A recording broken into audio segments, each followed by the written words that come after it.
Hello again, everybody. Back again with the Guitar Fetish Slick brand Strat copy that I had done a review on, and unboxing and review.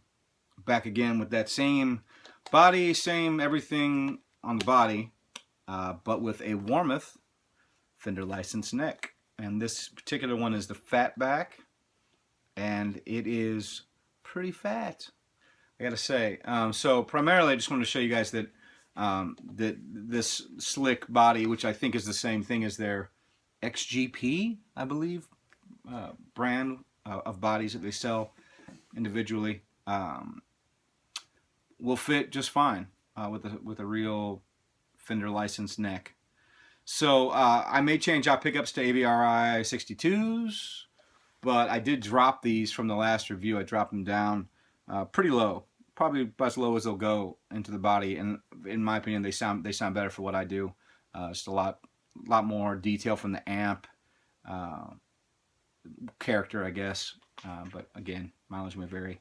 So this is the Fatback neck. It was completely naked when I got it, and I finished it rather.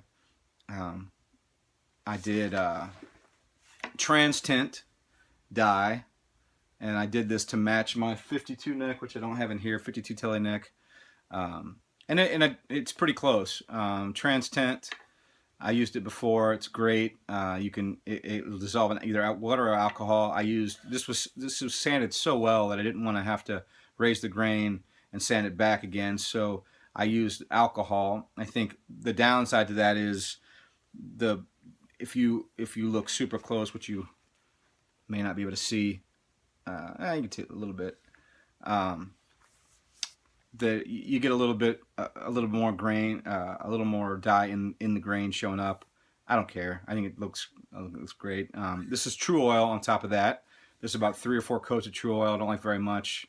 I've done another guitar, same. It's some protection, not a lot of protection. You could build that up to a lot more layers if you wanted to.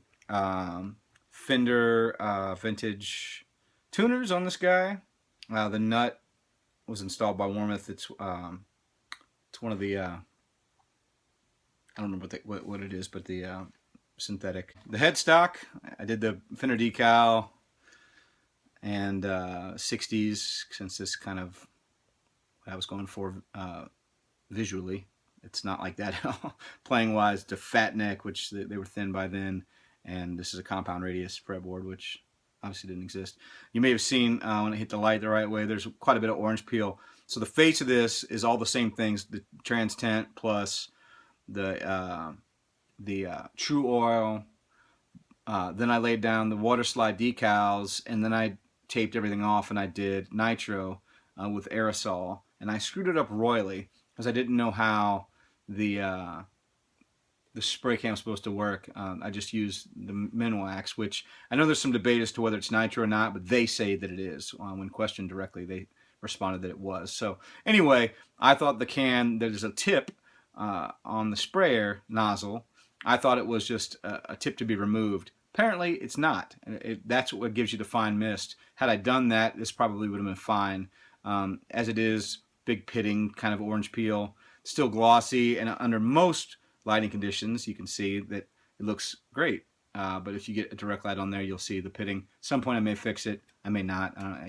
It looks pretty cool most of the time. So anyway, not really a review so much of anything, just here to let you know that that a Fender neck will fit on one of these guys. And I guess the short review of the Warmoth neck is that it's pretty friggin' awesome. It's super fat. That doesn't look fat in the video, but if you compare this to a modern profile, you feel like you're holding a baseball bat. So hope you enjoy my Little Pony t-shirt. Yeah, man, it's cool.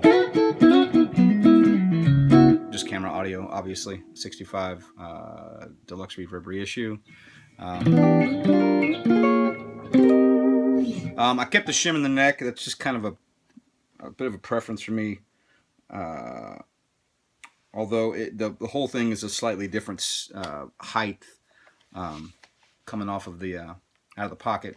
Pocket, by the way, is tight. It's actually not quite as tight as it was with the original neck, but it's still tight. It's still tighter than my Made in Mexico Strat. So grain of salt on that. It fit great. The pre-drill holes fit perfectly. I didn't have to drill anything or change anything. What else? Yeah, man, it's cool. So just to follow up real quick, like if anybody really is interested in the finished stuff, I mean, obviously I messed it up a bit, but and I'm no expert. I've only done this a couple times, but you know, water slide decals, order some extras if you never worked with them before, because this is the third one for me to get on there.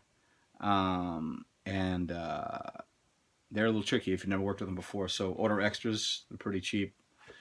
I will say this, even though I messed up the nitro, I have noticed that, you know, I cut this kind of the same shape, the decal, kind of the same shape as the 60s that I'd seen online. They call it the banana. So I kind of cut it like that, thinking that I'd see it. But I'll say that, and it may just be because of the pitting and stuff, but well, actually, I don't think it is. The nitro has covered up any decal bump that there was. It kind of melted into it. So whatever. I mean, you know, you'll read all kinds of things. All I can tell you is that, you know, aside from me having messed up the spray itself, which I hopefully will fix. I'll get around to it at some point.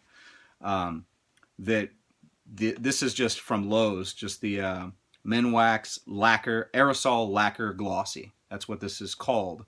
It doesn't say nitro on it, but there was a cat somewhere in my research that had actually reached out to them directly and asked them specifically, was this nitro? And they said yes.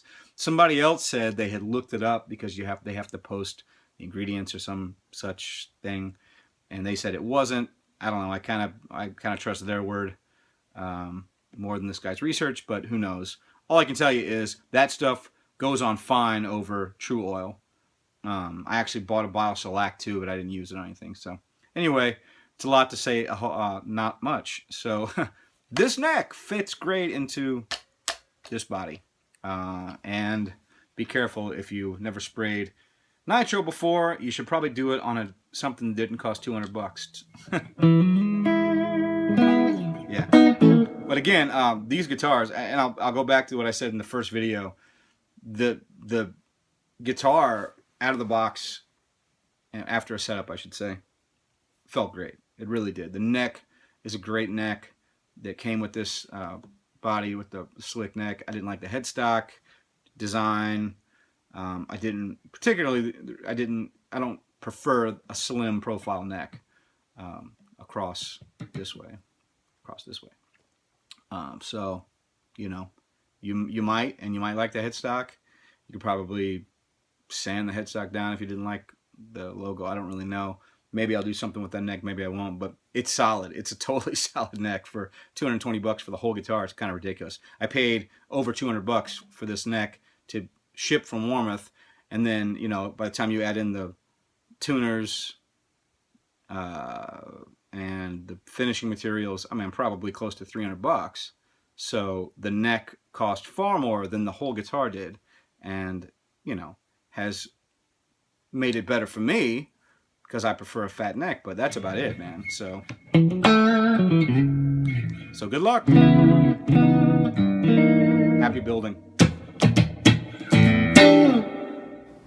Real quick, here's the inside, the routing, and the inside of the pick guard for the Slick SL57.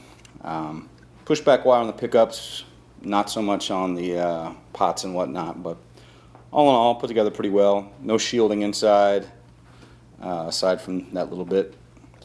That's it.